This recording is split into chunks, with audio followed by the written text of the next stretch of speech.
آج کی تیسری چیز جس کے ساتھ اللہ تعالیٰ گناہ معاف فرما دیتے ہیں بندے کے سارے، کہ بندہ آمین کہے اور فرشتوں کے ساتھ مل کے آمین کہے۔ آمین کہنی ہے، اونچی آواز سے کہنی ہے، نہیں یہاں نہیں کہنی، وہ نماز کے اندر کہنی جہاں آپ کہتے نہیں ہیں۔ چلے ہماری مسجد میں کہہ لیا کریں اور کسی مسجد میں نہ کہا کریں، یہاں تو کوئی روک ٹوک نہیں ہے، یہاں تو کوئی لڑائی جھگڑے کا اندیشہ نہیں ہے نا کہ اونچی آواز سے کہیں گے اللہ کے بندو یہاں کہہ لیا کرے۔ سنت ہے، میں کون سا کہتا ہوں، جو نہیں کہتا اس کی نماز نہیں ہوتی، لیکن اس کی فضیلت بہت زیادہ ہے۔ میں نہیں کہتا کہ کوئی جھگڑے کے لیے کہے، فساد کے لیے کہے، کوئی شرارت کے لیے کہے، بالکل نہیں، اللہ تعالیٰ معاف فرمائے۔ دین کسی کو ستانے کے لیے عمل نہیں کیا جاتا، شرارت کے لیے عمل نہیں کیا جاتا، بلکہ میں تو ذاتی طور پر اس چیز کا قائل ہوں کہ جہاں شرارت کا، فتنے کا اندیشہ ہو وہاں بندے کو ذرا تحمل اور برداشت سے کام لینا چاہیے۔ لیکن یہ چیز بڑی اہم ہے، کم از کم جہاں سہولت ہے وہاں اونچی آواز سے کہہ لیا کرے۔ آپ علیہ الصلوۃ والسلام فرماتے ہیں اذا امن الامام فامنوا، جب امام آمین کہے تو تم بھی آمین کہا کرو۔ جب امام آمین کہے تم بھی آمین کہا کرو۔ اللہ کے بندو، امام اونچی آواز سے آمین کہے گا تو ہمیں پتہ چلے گا کہ آمین کہی ہے۔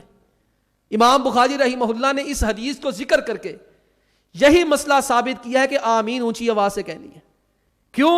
اگر امام اپنے منہ کے اندر آمین کہے گا تو آپ کو کیسے پتہ چلے گا آمین کہی کہ نہیں کہی؟ امام کہے گا تو پیچھے سنائی دے گی۔ صحابہ اکرام رضی اللہ تعالی عنہم کے بارے میں آتا ہے، جب نبی کریم علیہ الصلوۃ والسلام آمین کہتے، صحابہ اکرام اتنی اونچی آواز سے پیچھے آمین کہا کرتے، پوری مسجد کے اندر شور شرابہ اور مسجد گونجنے لگ جایا کرتی تھی۔ عطا بن ابی رباح رحمہ اللہ فرماتے ہیں ادرکت 200 من الصحابہ، فرمانے لگے مجھے 200 صحابہ سے ملاقات کا شرف حاصل ہوا ہے۔ عطا بن ابی رباح رحمۃ اللہ علیہ فرماتے میں نے 200 صحابہ کے ساتھ مل کے نماز پڑھی ہے۔ اذا قال الامام غیر المغضوب علیہم ولا الضالین، جب امام غیر المغضوب علیہم ولا الضالین کہتا تھا، رفعوا اصواتهم بآمین، وہ 200 صحابہ اونچی آواز سے آمین کہا کرتے تھے۔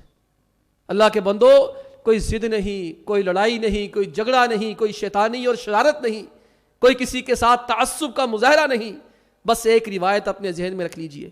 اللہ کے نبی علیہ الصلوۃ والسلام فرماتے اذا امن الامام فامنوا، جب امام آمین کہا کرے تم بھی آمین کہا کرو۔ فإنه من وافق تأمینه تأمین الملائکہ، جب امام آمین کہتا ہے فرشتے بھی آمین کہتے ہیں، جس کی آمین فرشتوں کی آمین کے ساتھ مل گئی، غفر له ما تقدم من ذنبی، اللہ نے اس کے سارے پچھلے گناہ معاف کر دینے۔ اللہ کے بندو، اس کو عادت بناؤ۔ اور اگلی چیز